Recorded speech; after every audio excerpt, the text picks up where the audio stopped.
ke depan sepertinya kita lagi nunggu nih masukan dari teman-teman JPPR ketika masa pantal ini masalahnya apa ketika teman-teman melakukan pemantauan dari PKPU maupun juga surat edaran Bawaslu. Ketika tidak ada C hasil maka harus dilihat surat suara.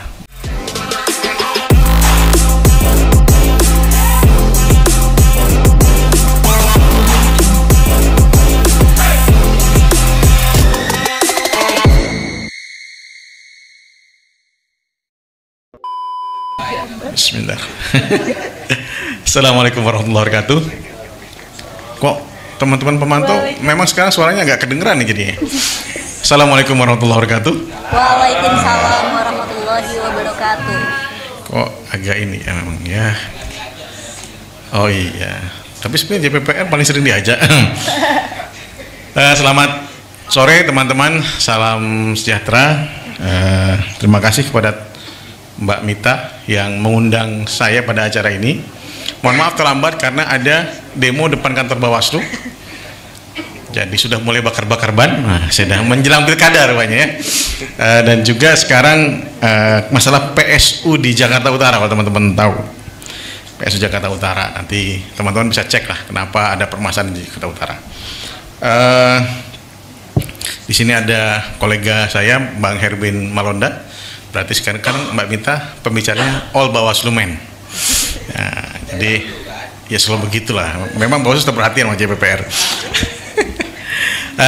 Dan juga Cak Nanto, teman kami, calon anggota legislatif yang belum terpilih pada saat ini. Belum waktunya. Ada masanya pasti. Semua orang itu pasti ada masanya. Dan teman-teman yang hadir di sini, ada kolega saya juga, Mbak Opi, yang sering jadi pembicara. Mbak Opi sering jadi pembicara loh Bang di acara kami, bahkan diundang beberapa daerah. Mbak Opi sudah jadi pembicara tokoh nasional, sudah kemana-mana beliau. Katin Cananto dan juga teman-teman JPPR. Ini JPPR-nya dari seluruh Indonesia atau wajah-wajahnya kok saya masih baru sekarang? Iya, oh iya, Bawaslu mukanya lamanya satu, Cananto. Dan juga ada Pak Kabusrit hadir di sini, dan juga teman-teman yang saya hormati. Alhamdulillah, puji Tuhan kita bisa bertemu di hari ini. Ini tanggal 18 Juli, menjelang akhir dari masa pemutakhiran data pemilih. Ke depan sepertinya kita lagi nunggu nih masukan dari teman-teman JPPR ketika masa pantal ini masalahnya apa ketika teman-teman melakukan pemantauan. Dan juga masa sekarang adalah masa setelah selesainya hampir semua PSU di imbas dari pemilihan umum, imbas dari putusan Mahkamah Konstitusi. Teman-teman harus lihat misalnya Papua Pegunungan. Yang menarik Papua Pegunungan, ini sharing saja karena teman-teman sepertinya tidak melakukan pemantauan di Papua Pegunungan.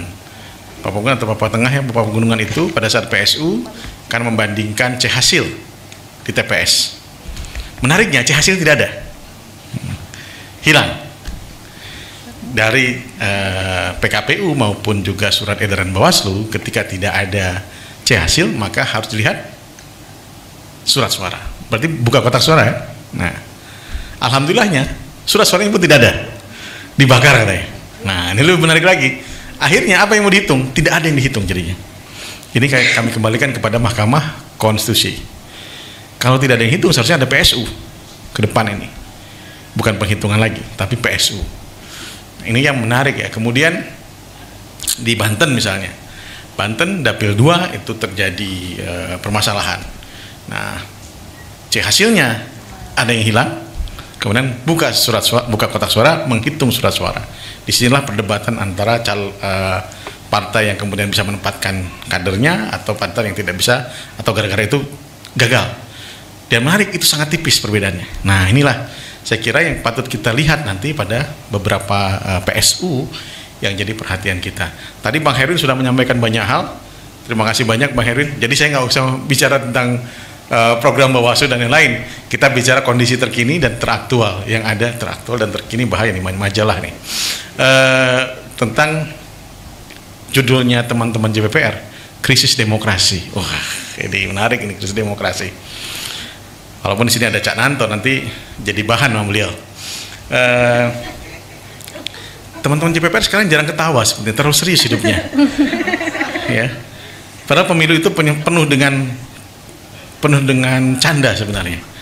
Ketika menemukan tidak ada surat suara di kotak suara, nah itu jadi bahan bercanda kita. Nah, ya, jadi serius tapi santai lah. Ketika apalagi ketika calegnya adalah Sunanto, nah, tapi kita lebih bercanda lagi. Nah, jadi teman-teman, kalau kita lihat perjalanan Bawaslu, kami hanya mengamati perjalanan Bawaslu. Sekarang pada tahap ini sudah berapa tahun Bawaslu berdiri, tadi tahun 2008, maka mau tidak mau kita banyak melakukan refleksi terhadap umur remaja menjelang dewasa Badan Pengawas Pemilu. Dan sekarang pada titik yang krisis demokrasi menurut kami adalah, pertama, kita harus belajar terhadap kesesuaian tahapan atau ketepatan atau prosedur yang pasti dalam tahapan. Pelajaran pemilu tahun 2024 adalah pelajaran terhadap kepastian prosedur. Apa itu kepastian prosedur? Yang perlu nanti kita prediksikan dan proyeksikan ke depan, ada pemilu tahun 2024 dan pilkada 2024 sudah agak melanggar kepastian dalam tahapan. Teman-teman harus punya awareness terhadap ini. Pada pemilu 2024 kita kan digegerkan oleh putusan MK nomor 90, betul ya? Nah, akhirnya KPU pun terbawa-bawa, Bawaslu pun terbawa-bawa. Nah, proses-proses inilah yang perlu kita batasi ke depan agar semua proses dijalankan dengan kepastian. Teman-teman, putusan MK nomor 90 mengakibatkan syarat yang diatur dalam Undang-Undang 7 tahun 2017 itu terjadi perubahan. Kalau di sebelum tahapan tidak ada masalah, tapi masalahnya kalau menjelang pendaftaran, that's the big problem, atau pada saat pendaftaran. Dan akhirnya kita punya masalah lagi di pilkada tahun 2024 ini. Apa? Ketika proses calon perseorangan telah ditutup, dan tutup kan pendaftarannya teman-teman, apalagi masih ada yang buka, nah, tidak ada kan? Tapi ada putusan Mahkamah Agung yang mengubah syarat calon kepala daerah. Nah, ini perbincangan kami di Komisi Pemilihan Umum dan Badan Pengawas Pemilihan Umum, sehingga membingungkan teman-teman KPU. Oleh sebab itu, untuk menjaga kepastian, ini yang selalu diajarkan oleh Mbak Mita, bahwa pemilu itu adalah certainty in procedure, uncertainty in result. Kepastian dalam prosedur dan ketidakpastian dalam hasil. Ini ada gium yang kita pahami penyelenggara pemilu dan pemantau pemilu. Namun pelajaran dari pemilu 2024 mengajarkan bahwa ketika kepastian ditabrak, banyak hal yang kemudian bermasalah. Nah, jadi ke depan apa usul Bawaslu? Bawaslu telah mengusulkan ke depan harus ada aturan mengenai jangan sampai ada perubahan persyaratan dan di tengah tahapan. Undang-undang pemilu harus membatasi itu. Jadi kekuasaan kehakiman kita juga harus dibatasi, mengikuti polanya kekuasaan kan. Pola kekuasaan kita jelas dalam Lord Acton, teman-teman pasti belajar itu. Lord Acton mengatakan bahwa jika ada kekuasaan terlalu besar, maka pasti kekuasaan itu cenderung disalahgunakan. Oleh sebab itu kita batasi. Teman-teman pasti tahu dalam konteks kenegaraan ada namanya separation of power, pemisahan kekuasaan antara eksekutif, legislatif, dan yudikatif, dan juga check and balances. Jadi saling mengontrol antara kekuasaan eksekutif, legislatif, dan yudikatif. Sekarang yudikatif menempatkan dalam tertinggi. Dalam prosedur pemilu ini akan jadi permasalahan jika tidak kita bahas bersama. Apa yang harus kita bahas bersama? Ke depan jangan sampai ada putusan yudikatif yang mengganggu proses tahapan. Karena teman-teman, adilkah pertanyaannya? Adilkah kita sudah masuk dalam lapangan, tiba-tiba penentuan kartu kuning, kartu merah, dan kartu hijau, nggak ada kartu hijau ya, kartu kuning dan kartu merah itu berubah. Itu permasalahan. Oleh sebab itu Bawaslu mengajukan, ini pembahasan kami dengan Bang Herwin. Bang Herwin sebenarnya sangat perhatian terhadap hal ini, walaupun beliau ditempatkan akhirnya di SDM. Sebenarnya beliau terhadap kasus-kasus itu sangat jeli sekali. Nah, oleh sebab itu kita bicarakan dengan teman-teman di Bawaslu, kami mengusulkan kepada KPU agar nanti ke DPR agar nanti ke depan tahapan yang sudah dimulai tidak boleh kemudian ada perubahan dalam tahapan tersebut, kecuali memang dalam keadaan kondisi genting, tapi genting pun harus sudah diatur oleh ketentuan peralihan atau ketentuan yang lain. Nah, oleh sebab itu ini usulan kami agar putusan pengadilan itu juga tidak dilakukan pada saat tahapan, kecuali dibutuhkan. Apa misalnya? Ketika misalnya ada kewenangan Bawaslu, diuji putusan Bawaslu oleh teman-teman petun, diuji putusan Bawaslu oleh Mahkamah Agung, silahkan, tidak ada masalah. Oleh sebab itu inilah yang kemudian yang harus diatur. Jadi harus diatur kemudian kekuasaan dan kewenangan teman-teman yang memegang kekuasaan yudikatif. Agar apa? Agar certainty in prosedur itu bisa dilaksanakan. Sekarang ada kebingungan. Saya ini menyampaikan kepada teman-teman, tolong dicari formulanya. Coba cari, adakah putusan pengadilan ya, yang mengubah syarat calon tapi ditentukan usianya pada saat pelantikan?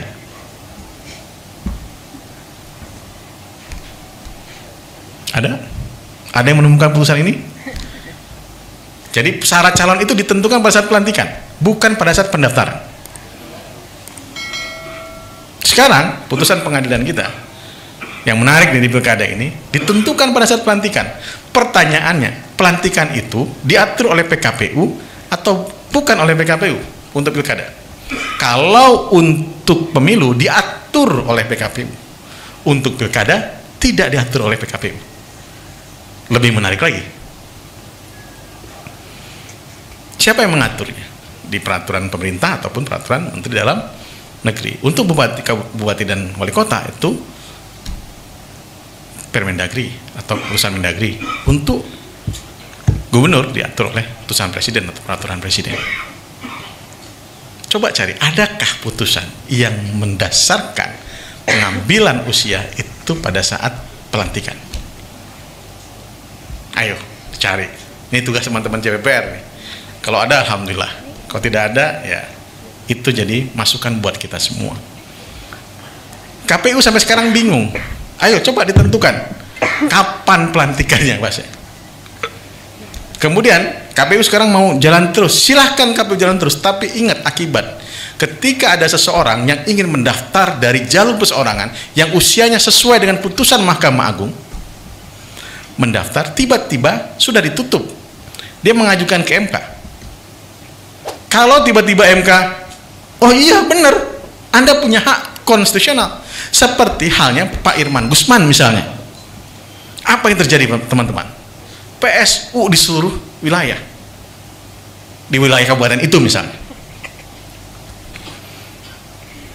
Teman-teman, coba tebak berapa biaya PSU di Sumatera Barat untuk satu kotak suara?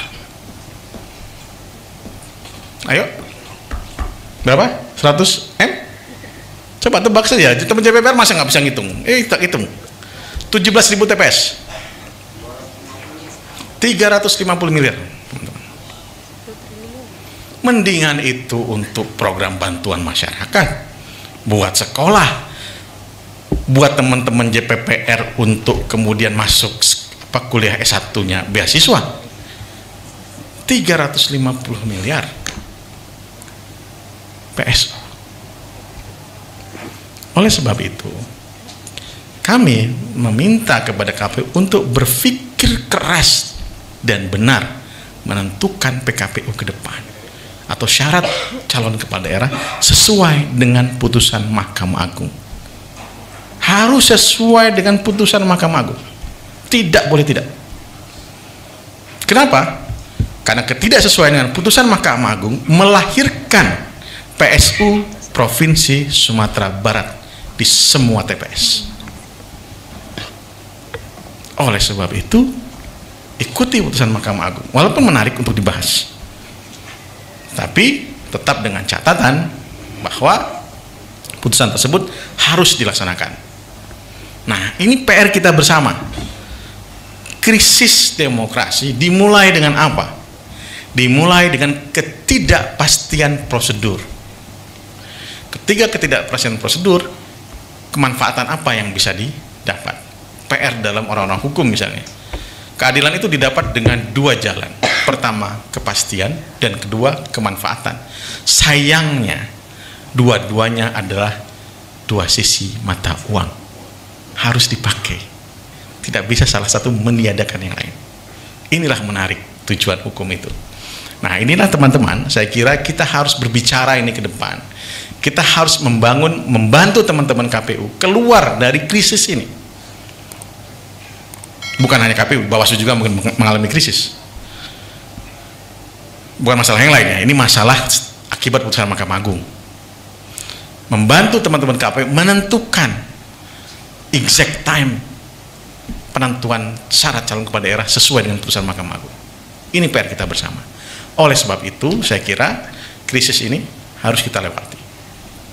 Kemudian yang kedua, krisis yang kedua itu dimulai dengan apa? Bukan krisis ya, permasalahan lah saya sebut-sebutnya. Kalau Mbak Mita memang senangnya agak-agak ini, agak-agak hiperbolik memang, tapi ya begitulah karena ajaran Cak Nanto. Biar kenapa? Biar tekor asal kesohornya salah. Memang kalau sudah tokoh internasional ya begitu.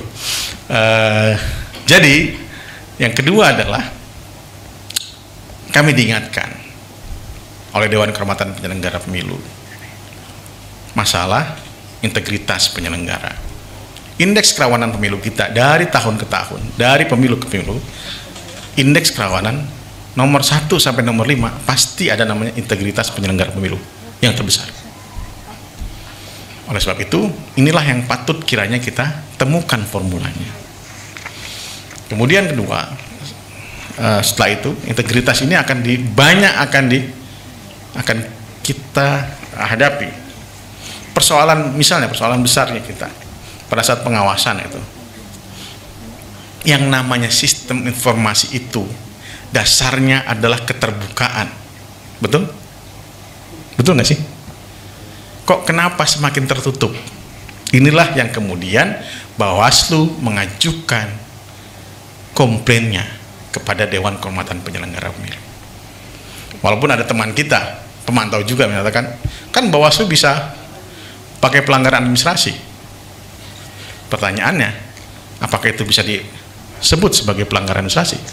Di beberapa daerah bisa, tapi untuk menyalahkan PKPU itu jadi persoalan karena interpretasi terhadap PKPU-nya pun berbeda antara KPU dan Bawaslu. Oleh sebab itu, tadi Pak Herwin menyatakan bahwa akan ada rakor bersama kami antara KPU dan Bawaslu. Rakor bersama untuk menyamakan perspektif tentang penafsiran undang-undang dan PKPU. Silon, ketertutupan silon itu yang kami ajukan komplain kepada Dewan Kehormatan Penyelenggara Pemilu. Ini untuk menjelaskan kepada teman-teman supaya tidak ada Bawaslu enggak. Karena perbedaan PKPU, kalau perbedaan PKPU tentu tidak dalam pelanggaran administrasi. Nah, ini yang kita lakukan sekarang.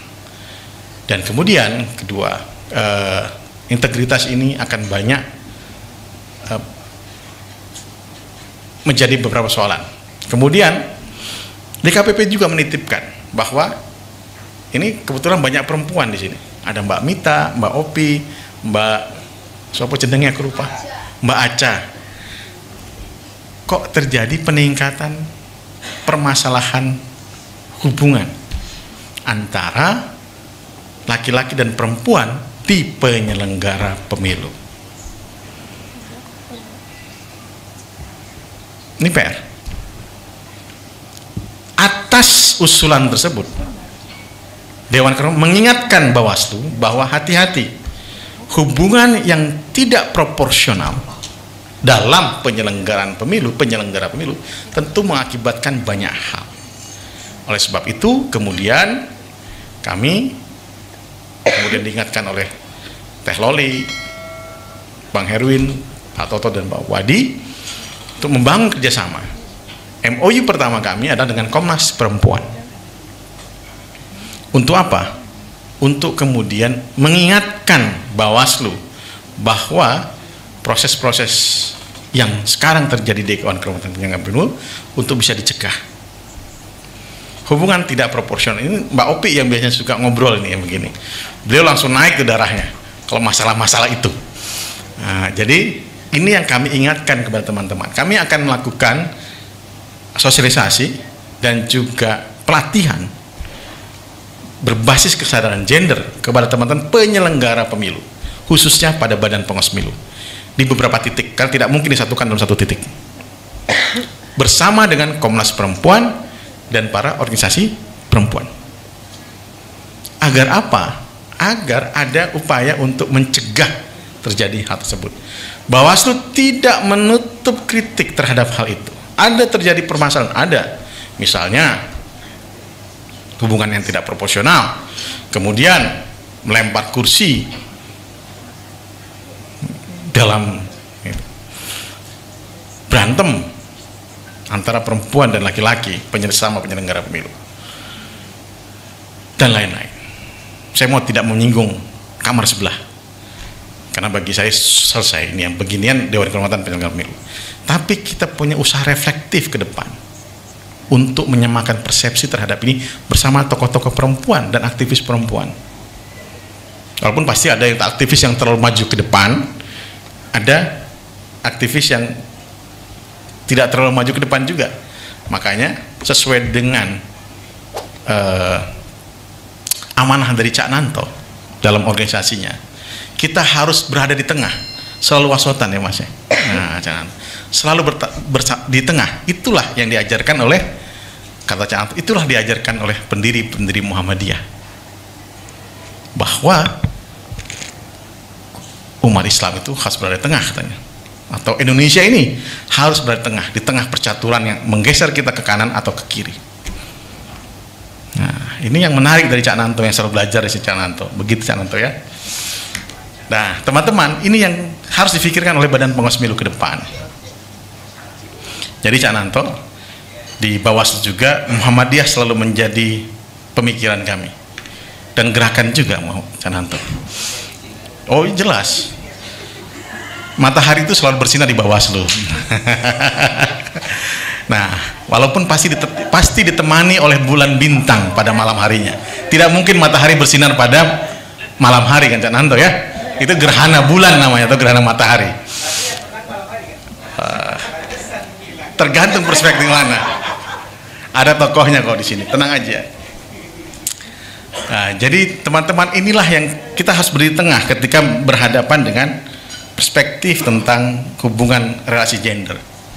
Tengah itu saya yakin Mbak Mita, Mbak Opi, Mbak Aca pasti sudah mengerti. Dan kami akan libatkan teman-teman aktivis perempuan untuk mengingatkan penyelenggara pemilu khususnya Bawaslu agar dalam hubungan kerja tetap menjaga profesionalitas dan integritas. Ini yang harus kami tekankan berkali-kali. Karena yang namanya manusia harus selalu diingatkan, pasti ada kecenderungan ke kanan dan ke kiri. Bahkan saya sudah suka menyampaikan kepada Mbak Opi dulu pada saat menjadi Kordif PS, bahwa ada masanya yang namanya kalau sering ketemuan pasti ada rasa ser-ser dan kawan-kawan. Itulah harus kita jaga agar rasa itu tidak muncul, atau ketika muncul dia bisa kemudian selamat datang Mas Pram, ini Mas Pramono Ubed Tantowi.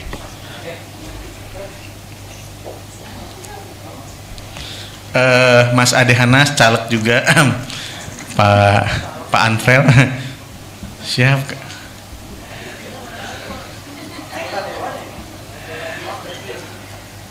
Nah, jadi kami kira ke depan kita harus berbicara masalah ini secara terbuka.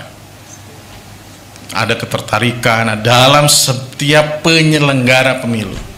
5 tahun atau 3 tahun dalam waktu yang intensif pasti ada bunga-bunganya. Oleh sebab itu maka kita harus menempatkan ini pada tempatnya. atau menghilangkannya. Itulah pilihan-pilihan dari penyelenggara pemilu, khususnya Bawaslu. Itu Mbak Mita, Mbak Opi, Mbak Aca, program Bawaslu ke depan dalam beberapa hari ke depan. Cuman masalah kita dikritik oleh teman-teman pemantau, kok banyak rakor-rakor ini. Waduh, saya harus menjelaskan kenapa harus ada rakor. Pertemuan fisik itu kadang-kadang tidak bisa terbalaskan oleh pertemuan Zoom. Namun untuk meningkatkan pemahaman lagi boleh selanjutnya oleh pertemuan dalam Zoom. Saya kira ke depan kita harus berbicara ini. Ketiga, krisis-krisis ke depan dalam demokrasi adalah proses-proses seleksi.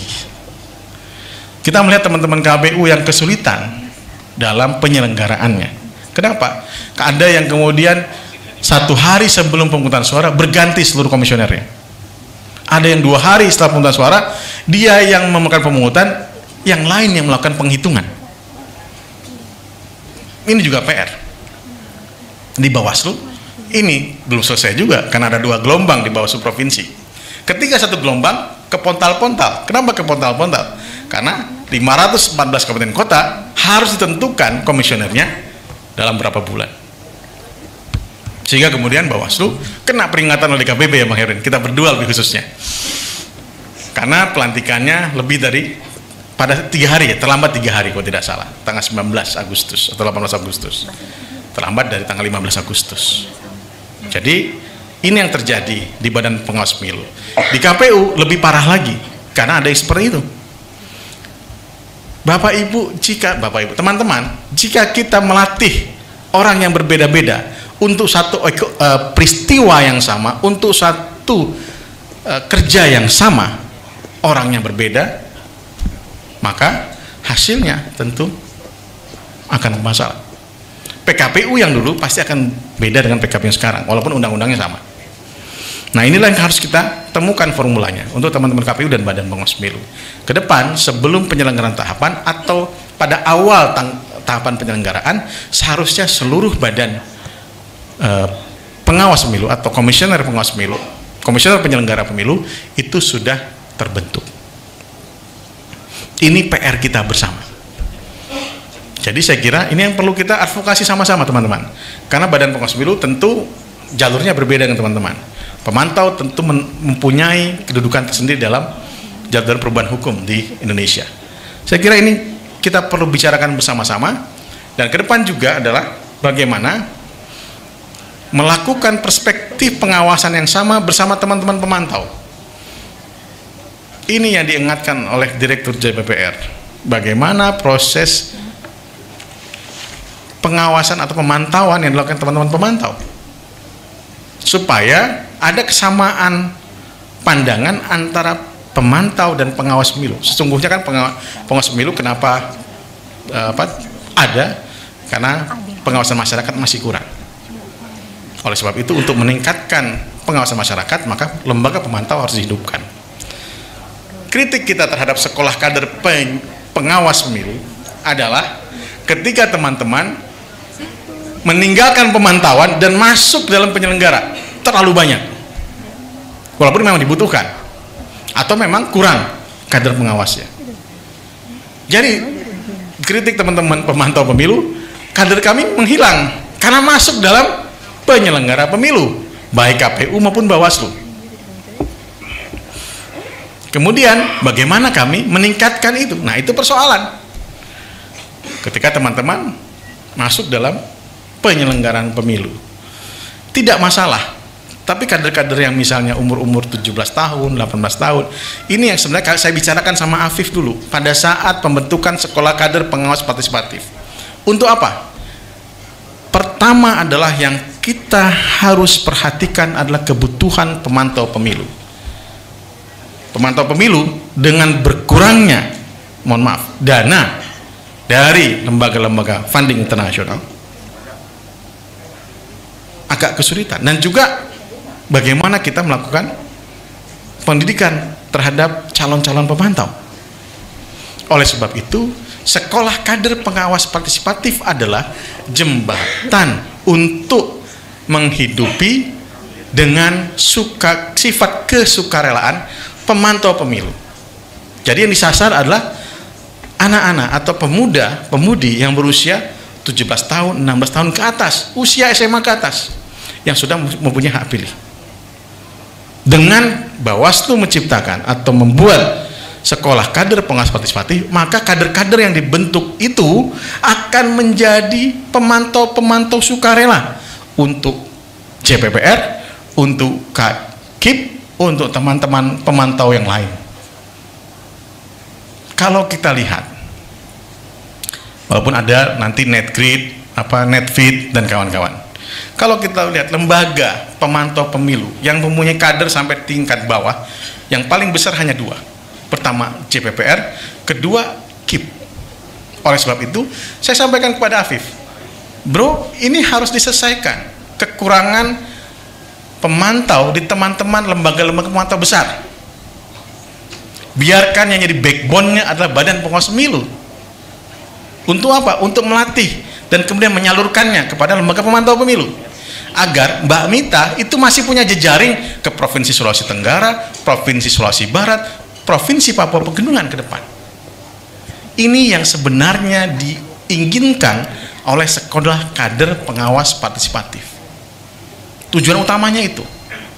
Dengan itulah maka laporan pemantauan itu akan semakin baik kepada Badan Pengawas Pemilu, karena setiap selesai pemantauan dalam tahapan akhir pemilu, maka teman-teman memberikan laporan pemantauan, menjadi bahan sebenarnya dalam juga menilai pemilu kita pada tahun 2024 ini. Oleh sebab itu, saya kira ini perlu kita perbaiki ke depan. Inilah yang diinginkan oleh Badan Pengawas Pemilu di periode kali ini. 2017-2022 untuk pemantauan ada namanya Sekolah Kader Pengawas Partisipatif. 2022-2027 ada Pusat Pengawasan Partisipatif. Apakah menghidupkan kembali sekolah kader atau menciptakan komunitas pengawas partisipatif? Dulu perempuan misalnya, untuk perempuan tidak ada program yang jelas untuk menghidupkan pengawas perempuan atau pemantauan perempuan yang dilakukan oleh teman-teman perempuan. Sekarang ada program namanya Perempuan Berdaya Mengawasi. Kita hidupkan lebih jelas, lebih terang, sehingga tidak kemudian disembunyikan di program A dan program B. Lebih jelas. Oke, teman-teman perempuan harus punya akselerasi. Itulah prinsip dari afirmatif yang diberikan guidance-nya oleh teman-teman perempuan. Ada Mbak Mita dan Mbak Opi pasti baca, pasti afirmatif itu seperti itu. Harus ada program khusus untuk perempuan. Oleh sebab itu, kami mendorong Teh Loli untuk kemudian meningkatkan kembali perempuan berdaya mengawasi. Nah, ini proses-proses yang kita hidupkan pada saat ini. Saya kira ke depan kita pasti punya pemahaman yang sama dan perspektif yang sama dalam mengawasi penyelenggaraan pemilu di Indonesia. Saya tidak mau mengkritik teman-teman KPU karena tugas KPU sudah berat. Teman-teman, kita ini adalah negara kepulauan demokratis terbesar di dunia. Oleh sebab itu, untuk 75 hari kampanye dan beberapa hari, 1 bulan, 2 bulan untuk pengadaan dan distribusi logistik itu akan sangat berat. Ini yang kami sadari pada saat pembentukan PKPU tentang kampanye. Indonesia negara kepulauan. Teman-teman harus tahu, pada saat PSU di Sumatera Barat ada 18 TPS, logistik 18 TPS itu tidak diketahui dalam 2 hari, sehari atau 2 hari. Rupanya teman-teman terbawa arus. Akhirnya terjadilah PSS, pemungutan suara susulan. Itulah contoh PSU saja di Sumatera Barat. Bagaimana kita berbicara tentang Maluku Utara, kita berbicara tentang Natuna, Anambas, kita berbicara tentang Tali Abu, kita berbicara tentang Fak-Fak, Kaimana dan kawan-kawan. Inilah PR kita terbesar ke depan. Saya kira ini juga jadi perhatian teman-teman semua.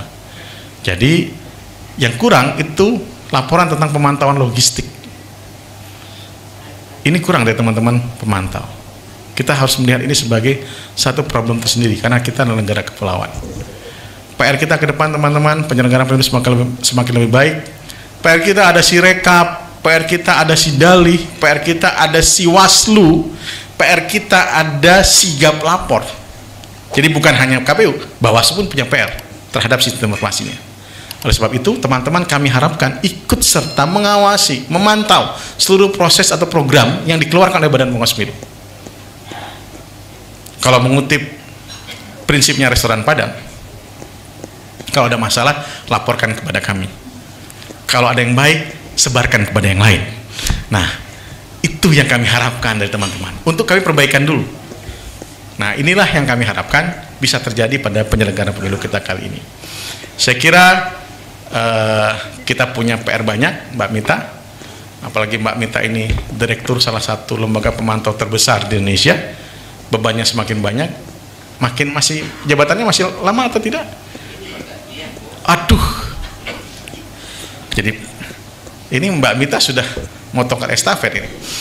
Nah, inilah kami harapkan bisa lakukan teman-teman JPPR periode selanjutnya. Iya. Cananto lagi. Waduh. Bahaya. Caleg. Bahaya kalau caleg. Tapi tidak apa-apa. Nah, teman-teman, inilah PR kita ke depan. Oleh sebab itu, kami harapkan kita bisa bahu-bahu bersama-sama. Jika teman-teman menginginkan program apa yang kita bisa bicarakan bersama dan rundingkan bersama untuk diwujudkan, silahkan kontak kami. Kami akan sangat terbuka. Gedung kami insya Allah tidak ada kemudian yang menjaganya seperti polisi, pakai helm dan pakai vest, nggak ada. Gedung Bawaslu tidak seperti itu, mohon maaf. Oh, saya nggak tahu, kan Mabes Polri seperti itu, kayak gitu. Gedung Bawaslu media centernya terbuka, hampir sampai jam 10 malam, jam 11 malam. Nggak perlu ada surat tugas yang benar kartu persnya. Teman-teman boleh tanya pada wartawan. Gedung Bawaslu, teman-teman, JPPR ingin membuat preskon di gedung Bawaslu, mengkritik sistem pengawasan Bawaslu. Boleh apa tidak? Boleh. Kami bersedia dikritik di gedung kami sendiri. Tidak ada permasalahan. Dan ini telah terjadi. Bahkan kami dikasih, pada saat itu yang ngasih siapa ya, Bang Herwin ya? Bang Ray yang ngasih, Bang Ray. Ini teman-teman JPPR ini kan, ngasih apa? Karena keterlambatan seleksi. Iya, dikasih penghargaan.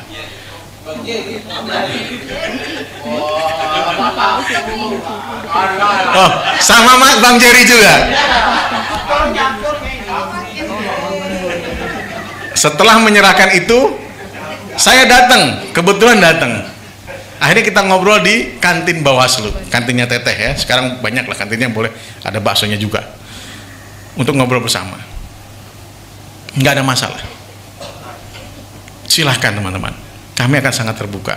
Pasti ada baperannya, manusia baperan wajar lah. Tapi baperan pasti berlalu kan? Oleh sebab itu kami mengingatkan teman-teman tetap kritik dan awasi Bawaslu. Orang seluas hati, seluas Bang Herwin tentu akan menerima itu. Walaupun pasti ada kesel-keselnya, udah ini, ya wajar lah, namanya manusia kan. Hati kita dibuat oleh hati manusia. Nah, oleh sebab itu kami menginginkan ini tetap dilakukan teman-teman JPPR dan lembaga pemantau lain. Kritik kami untuk apa? Untuk membuat kami tetap waras sebagai komisioner. Ini yang kami inginkan dari teman-teman pemantau. Kalau mau ngopi bareng tentu ada masanya juga. Silakan. Kami bersedia, dan tanya Mbak Mita, kalau ke JPPR ketemu pasti kita sediakan waktunya. Tidak seperti yang lain juga, ada waktu-waktu tak dulu deh yang lain. Kalau JPPR yang ingin ketemu, biasanya kami utamakan. Kenapa? JPPR punya sejarah besar di Badan Pengawas Pemilu. Teman-teman, ada satu ruangan yang kita kasih namanya Faisal Rahman. Ruang TA, ruang untuk berpikir. Kampus Lit pertama Badan Pengawas Pemilu. Ada ruang kedua, ruang namanya Ferry Junaidi. Tidak ada ruang komisioner, nama komisioner, tapi nama-nama orang yang membantu Bawaslu. Setara Jenderal, ada Faisal Rahman, ada teman pemantau Ferry Junaidi. Untuk apa? Untuk mengingatkan bahwa berdirinya Badan Pengawas Pemilu, salah satu backbone-nya adalah pemantau pemilu. Mengingatkan kami sebagai Badan Pengawas Pemilu. Ini yang kami harapkan dari teman-teman semua, agar membantu mengkritisi Badan Pengawas Pemilu. Yang namanya Ferry Junaidi mengkritisi sering Bawaslu, tapi namanya kan selalu terkenal di hati kami di Badan Pengawas Pemilu. Ini kami harapkan.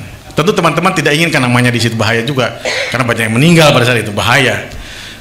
Nah, jadi kami mengingat ruangan itu yang kalau kami sebut sebagai fallen soldier, orang-orang aktivis yang pada saat tugasnya berpulang.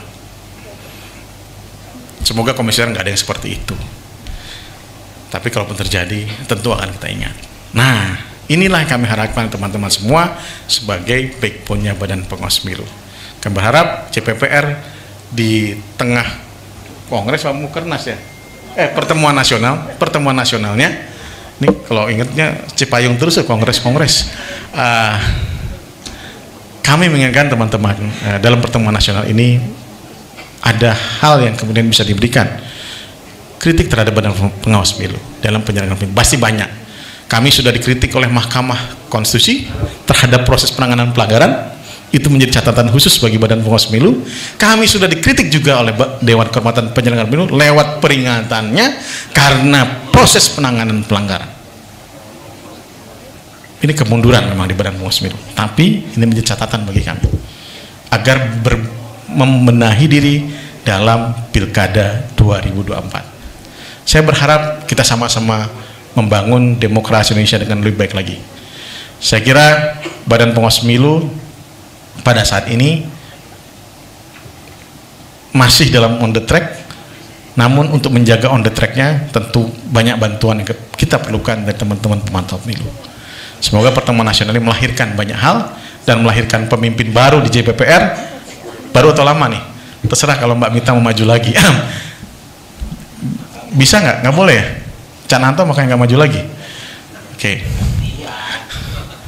Jadi kami inginkan adanya hal baru yang bisa diberikan kepada Badan Pengawas Pemilu, dan kita bersama-sama melakukan koordinasi dalam berbagai tahapan penyelenggaraan pemilu. Sekali lagi terima kasih, mohon maaf jika ada kata yang salah, dan ini untuk melengkapi Bang Herwin yang telah menjelaskan banyak hal tentang Badan Pengawas Pemilu, dan kami berharap all speaker from the Bawaslu ini, bukan KPU ya, dapat membantu teman-teman dalam merumuskan berbagai hal untuk mengkritisi Badan Pengawas Pemilu. Inilah yang kami harapkan dari teman-teman semua, dan kami mohon maaf jika ada kata-kata yang salah dari kami, dan kami berharap pertemuan nasional ini semakin membangun JPPR sebagai lembaga pemantau yang lebih baik lagi ke depan. Terima kasih atas seluruh laporan hasil pemantauan teman-teman JPPR. Semoga menjadi amal jariah buat teman-teman semua, dan semoga kita bisa melihat bersinarnya matahari dan datangnya malam hari dengan baik dalam proses-proses penyelenggaraan pemilu kita. Sekali lagi terima kasih. Billahi fisabil haq fastabiqul khairat wallahu muwaffiq ila aqwamit thoriq wabillahi taufiq wal hidayah. Wassalamualaikum warahmatullahi wabarakatuh. Selamat sore, salam sejahtera.